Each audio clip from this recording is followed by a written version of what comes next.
वैशाख महीने की कहानी। एक राजा था। वह वैशाख माह में प्रतिदिन ब्रह्म मुहूर्त में उठकर गंगा जी में स्नान करता। राजा का आदेश था कि मुझसे पहले गंगा जी में कोई स्नान नहीं करेगा। राजा जब गंगा जी में स्नान करने जाते तो उन्हें प्रतिदिन शांत जल के स्थान पर हिलता हुआ जल दिखाई देता।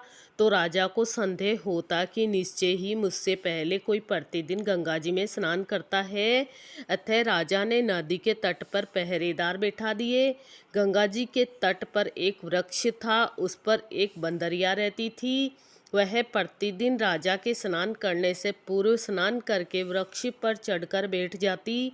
इस प्रकार होते होते पूरा वैशाख माह व्यतीत हो गया, किंतु अंतिम दिन राजा के पहरेदार ने यह देख लिया और उस बंदरिया को पकड़कर राजा के पास ले गए और कहा कि यह बंदरिया आपसे पूर्व प्रतिदिन गंगा जी में स्नान करती है।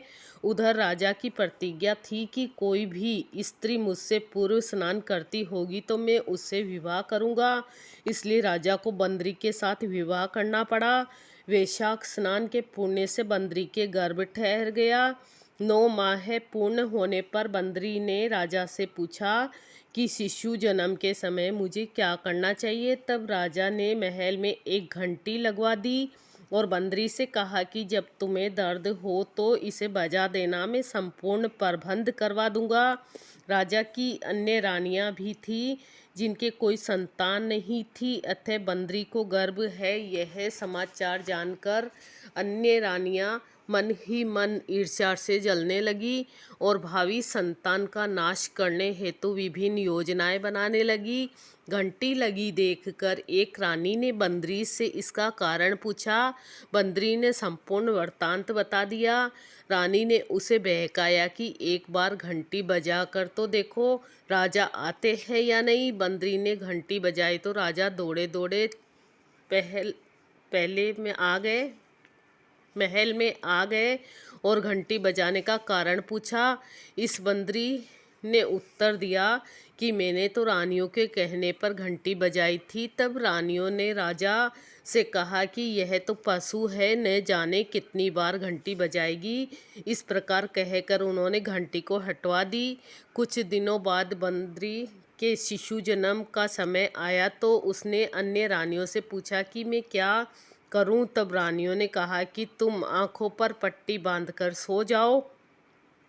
बंदरी के वैशाख माह के स्नान के पुण्य प्रताप के रूप में एक सुंदर पुत्र हुआ। शिशु के जन्म होते ही उसके रोने से पूर्व ही रानियों ने उसे एक टोकरी में रख कर दासी को दे दिया और आदेश दिया कि इसे नदी में बहाकर आ जाओ और उस शिशु के स्थान पर एक पत्थर रख दिया।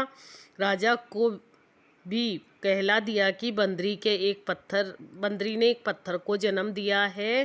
राजा ने सुना तो उन्होंने भी संतोष कर लिया कि जब दूसरी रानियों के संतान नहीं है तो यह तो बंदरी अर्थात पशु है, इसके क्या संतान होगी। उधर दासी ने उस सुंदर शिशु को नदी में न बहाकर कुम्हार चाक में रख दिया। दूसरे दिन कुम्हार कुम्हारिन चाक पर आए तो वहाँ एक सुंदर शिशु को रोते हुए देखा। कुम्हार कुम्हारिन भी निसंतान थे, अतः उन्होंने उस शिशु को अपने लिए भेजी गई भगवान की भेंट माना और बड़े प्रेम से शिशु का पालन पोषण करने लगे। कुछ बड़ा होने पर उस बालक को यह ज्ञात हुआ कि वह रानी बंदरी का पुत्र है जिसको रानियों ने मरवाना चाहा था। एक दिन वह बालक कुम्हार के बनाए हुए मिट्टी के हाथी घोड़े लेकर पनघट पर जा बैठा और दासियों को देखकर कहने लगा, आओ रे मेरे मिट्टी के हाथी घोड़े पानी पियो। जब दासियों ने यह बात सुनी तो वे हंसने लगी और बोली, अरे मूर्ख, कभी मिट्टी के हाथी घोड़े भी पानी पीते हैं क्या। इस बार उसने कहा, कभी बंदरी के भी पत्थर जन्म लेता है क्या। यह समाचार दासी ने रानी को कहा और रानी ने राजा से कहकर कुमार को देश निकाला दिलवा दिया। कुम्हार वन में रहने लगा। तत्पश्चात जब अगले वर्ष चैत माह में गणगौर का पूजन का दिन आया तो वह बंदरी का पुत्र घड़े में पानी भरकर बगीचे के बाहर बैठ गया। उधर राजा की और साहूकार की पुत्रियां गणगौर बनाने के लिए मिट्टी लेने के लिए आई तथा बगीचे में खेलने और झूला झूलने लगी। कुछ समय बाद प्यास लगी, तब उस बंदरी के पुत्र से जल पिलाने के लिए कहा तो उस युवक ने उत्तर दिया कि मेरे चारों ओर फेरे लगाती जाओ, तब मैं तुम्हें जल पिलाऊंगा। इस पर पहले तो कन्याओं ने मना किया, फिर प्यास तीव्र होने के कारण मान गई। इसके चारों ओर फेरे लगाने लगी। फेरे देने के कारण सारी लड़कियां उसके साथ ब्याह गई। फिर वो घर आ गई। 4-6 महीने निकले, किसी के सावे नहीं निकले, कोई देखने नहीं आया।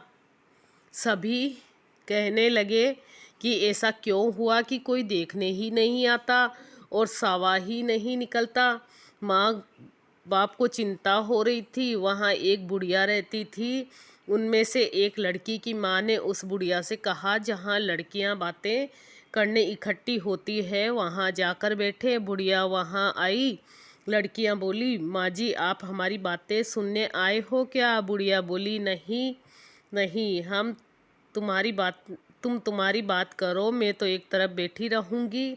लड़कियां आपस में बातें करने लगी। एक बोली, हम सब ने कुम्हार के बेटे के चारों ओर फेरे लिए हैं तो हम सब उससे ब्याह गई, इसलिए हमारा कोई सावा नहीं निकलता, न कोई देखने आता है। बुढ़िया ने सुन लिया और लड़कियों की माताओं को बता दिया। उन लड़कियों के पिता कुम्हार के घर गए और बोले, हमारी लड़कियां तेरे बेटे के फेरे खा चुकी है, इसलिए उनकी शादी तेरे लड़के के साथ करनी पड़ेगी। कुम्हार बोला, मेरा बेटा इतनी पत्नियों को कैसे संभालेगा? लड़के से पूछा तो लड़का बोला, फिक्र मत करो, मैं सब संभालूंगा, इन सब का ब्याह मेरे साथ करा दो। लड़कियों के पिता ने धन दहेज देकर सबको विदा किया। आगे चलकर हर पत्नी के एक एक पुत्र पैदा हुआ। एक दिन बंदरी के बेटे ने कहा, चलो राजा के यहाँ चलते हैं। सब पत्नियों को तैयार करके राजा को समाचार करवाए कि हम सब आपसे मिलने आ रहे हैं। सब जने राजमहल पहुँचे। कुमार के लड़के ने पहले ही सब पत्नियों को कह रखा था कि वहाँ एक बंदरिया बैठी मिलेगी, उसके सबको पेड़ लगना है। सबने कुमार के कहे अनुसार किया। दूसरी रानियों से बोली भी नहीं, पैर भी नहीं लगी। रानियों को क्रोध आया और कहने लगे, कुमार के बेटे की मस्करी नहीं गई है, उसकी औरतें बंदरिया के पैर लगी और हमारे नहीं लगी। कुमार के बेटे को बुलाया और पूछा तो वो बोला, देखो राजा जी, मैं इस बांदरी का बेटा हूँ। मेरे होते ही रानी के कहने से दासियों ने मुझे कुम्हार के चाक में छोड़ दिया। कुम्हार वहाँ मिट्टी जमाने गया तो उससे मैं मिला, वो मुझे घर ले आया। झूठ लगे तो पूछ लो। राजा को बात जच गई। राजा ने रानियों को देश निकाला दे दिया और उन सबको राजमहल में रख लिया। लड़कियां वैशाख नहाती, इसलिए उनको बेटे पोते राजपाट मिला। हे भगवान, घर में सुख शांति रखना। वैशाख की कहानी।